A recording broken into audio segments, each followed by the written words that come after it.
NSC का जो index है उसको निफ्टी कहते हैं। Nifty comprises 50 shares. अभी जो टॉप 50 शेयर्स है एनएससी के अंदर, उनमें जो भी उतार चढ़ाव हो रहा है उसके अगेंस्ट में निफ्टी का इंडेक्स प्लस माइनस होता है, रूट करता है। वो बताता है, डायरेक्शन बताता है कि लोगों का आज का माइंडसेट क्या है। और आज लोग, ऐसा नहीं बोलूँगा बायर ज़्यादा है सेलर ज़्यादा है, आप ये मान के चलिए कि बाइंग जो है वो ज़्यादा एग्रेसिव है, सेलिंग इज लेस एग्रेसिव।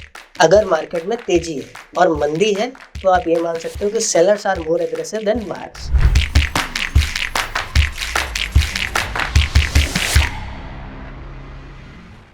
अगर आपको शेयर्स खरीदने हैं तो you have to put your money from your bank account to demat account and you can start investing.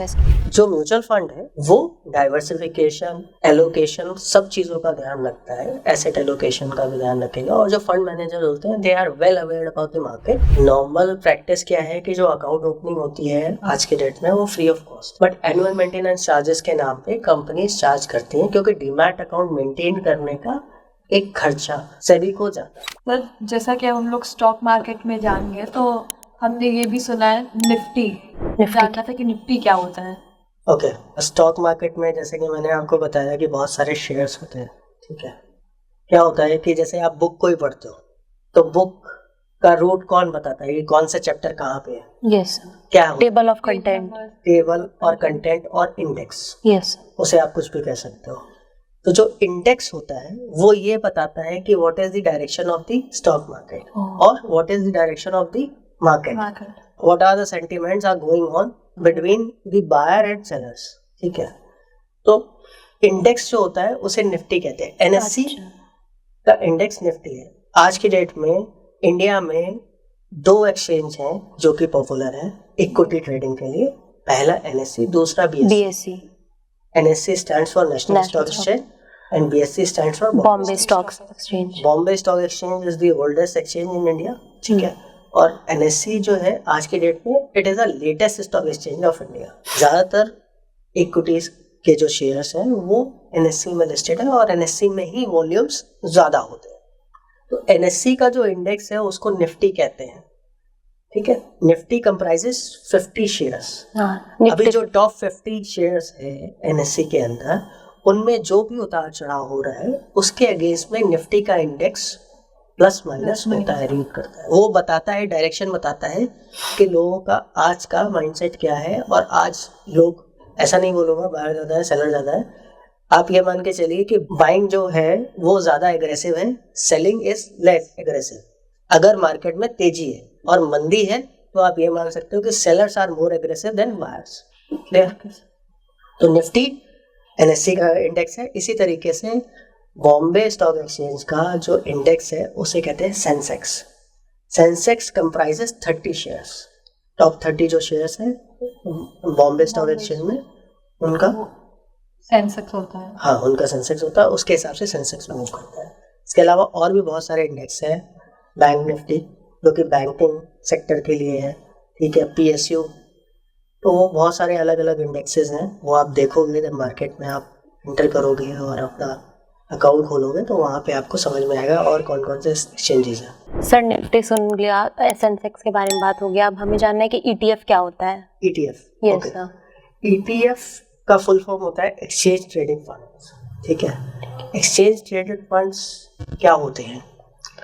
Exchange traded fund ऐसे फंड होते हैं जहाँ पे बहुत सारी कंपनीज एक साथ एलोकेशन करके वो फंड बनाया जाता है। म्यूचुअल फंड्स आपको मैंने बताया जैसे कि 60-70 कंपनीज का। इसी तरीके से एक्सचेंज ट्रेडेड फंड स्पेसिफिक कुछ कंपनीज को एक साथ में रख के और उनका एक NAV निकाला जाता है और वो रन करते हैं, वो एक्सचेंजेस में रन करते हैं। एक्सचेंजेस में आप यूनिट्स उनके बाई सेल करते हैं। It is just like a mutual fund but it is run through exchange only, ठीक है। म्यूचुअल फंड कैसे रन होते हैं? एसेट मैनेजमेंट कंपनीज के थ्रू, और ये एक्सचेंज के थ्रू होते हैं। इंडिया में आजकल इसका प्रचलन अभी अभी शुरू हुआ है। इंडिया में बहुत ज़्यादा अवेयरनेस नहीं है इसके बारे में। लेकिन अगर हम यूएस की बात करें तो यूएस में ETFs आर वेरी इन और लोग प्रेफर करते हैं ETF में इन्वेस्टमेंट करने का डायरेक्ट स्टॉक्स के अगेंस्ट में, ठीक है।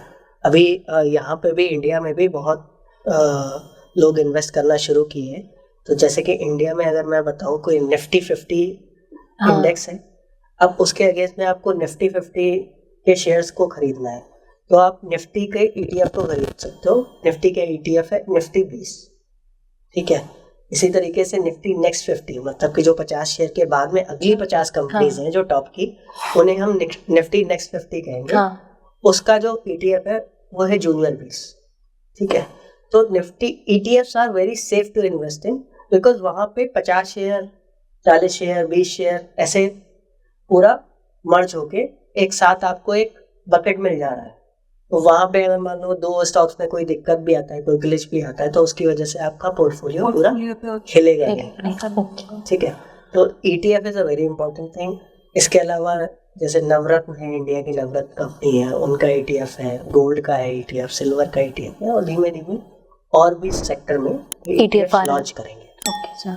तो जैसे आपने अभी म्यूचुअल फंड्स की बात की, तो सर जानना था कि डेब्ट फंड क्या होता है। ओके, डेट फंड, देखिए अभी तक हमने जो भी बात की वो इक्विटी की बात की, ठीक है।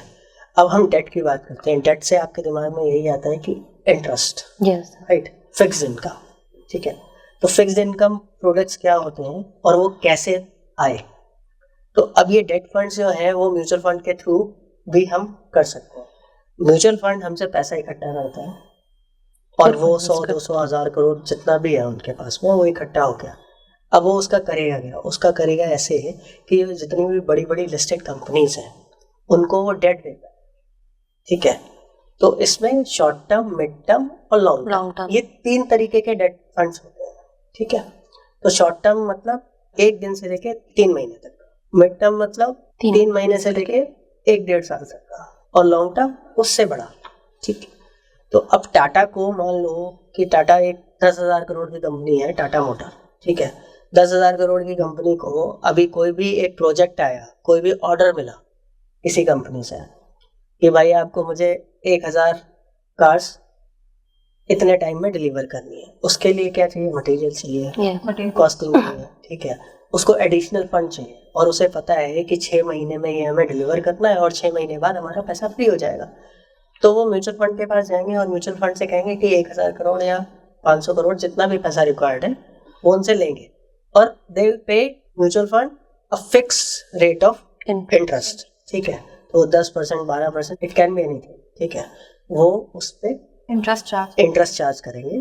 तो कंपनी ने एक बॉन्ड साइन किया कि आई पे यू दिस, तो उनको पेपर्स कहते हैं। वो पेपर म्यूचुअल फंड अपने पास में रखता है और उसके अगेंस्ट में आपका इन्वेस्टमेंट चलता है। मान लीजिए कि एक 12% का वो इंटरेस्ट पे कर रही है कंपनी, तो उसके अगेंस्ट में आपको 10% दे दिया या 9% देती है, बाकी 3% का या 4% का मार्जिन वो अपना रख लेते हैं, क्योंकि उनके भी एक्सपेंसेस होते हैं। सो जैसे कि हमने बात की म्यूचुअल फंड्स का और डेब्ट फंड्स का, तो फिर उसमें एक टर्म हमने सुना है SIP और SWP, ये क्या होता है?